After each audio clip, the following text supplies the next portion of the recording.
तो ये वो बात है जो बात मैं आपको ये कह रहा हूँ कि इसको आप पहुँचाएँ सब तक। ये इतनी अहम बात है। इमाम हसन के खिलाफ एक बहुत बड़ा प्रोपेगेंडा किया गया। वो प्रोपेगेंडा इमाम हसन मुज्तबा के खिलाफ क्या किया गया? ये कहा गया जी इमाम हसन मुज्तबा ने 300 निकाह किए। बाद लोगों ने ये कहा जी इमाम हसन मुज्तबा ने 100 निकाह किए। बाद लोगों ने कहा जी इमाम हसन मुज्तबा ने 70 निकाह 90 निकाह। तो मुख्तलिफ ज़्यादा से ज़्यादा 300 100 निकाह की रिवायतें हमने अपनी आंखों से किताबों के अंदर पढ़ी। ये सब झूठ है, इसका हकीकत से कोई ताल्लुक नहीं है। इमाम उसकी दलील में सिर्फ एक दलील दूंगा आपको, सिर्फ एक दलील दूंगा और एक अकली बात आपको समझाऊंगा। जिन किताबों के अंदर इमाम हसन मुज्तबा के निकाहों की कसरत के एतबार से लिखा है उनमें से एक किताब कूतुल कुलूब है। कूतुल कुलूब के अंदर इमाम हसन मुज्तबा के निकाह की 2 रिवायतें लिखी हैं। एक 90 निकाह की लिखी है और एक 70 निकाह की लिखी है।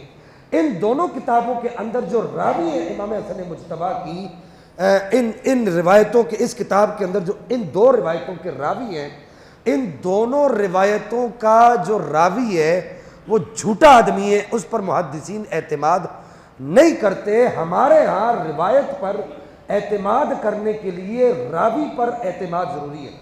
अगर रावी दुरुस्त है तो अगर मिसाल के तौर पर कोई झूठा आदमी है वो आकर आपको कोई बड़ी महंगी और बड़ी आला बात बता देता है तो आप झूठे आदमी की बात पर यकीन नहीं करते। इसी तरीके से मुझे ये लगता है, मेरी अपनी ये राय है कि ये कोई आले बैत अतार का दुश्मन था जिसने इमाम हसन पाक के खिलाफ ये प्रोपेगेंडा किया।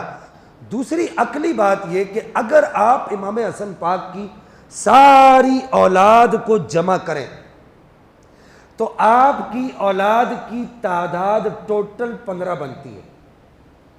कितनी तादाद बनती है?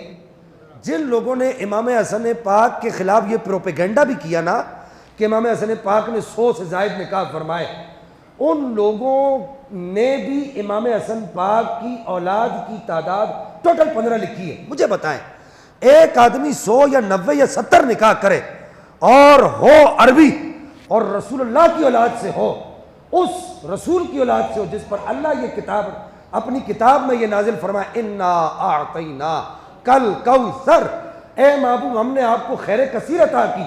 और खैर कसीर का एक माना यह भी किया गया कि ए महबूब हमने आपको कसरत से औलाद अता की है, यानी आपकी औलादों में कसरत से लोग होंगे। इमाम हुसैन की औलाद कसरत से होगी, इमाम हसन की औलाद कसरत से होगी। वो आदमी निकाह 100 करे और उसकी औलाद टोटल कितनी हो? 15 औलादें हो। ऐसा कैसे हो सकता है? तो ये झूठा प्रोपेगेंडा इमाम हसन के खिलाफ, इस पर बिल्कुल यकीन नहीं करना चाहिए। और फिर सही रिवायत क्या है? सही रिवायत यही है कि इमाम हसन पाक रज़ियल्लाहु तआला अन्हु व अर्दा अन्ना ने जो निकाह फरमाए, आपने टोटल 10 निकाह फरमाए, टोटल 10 निकाह फरमाए आपने।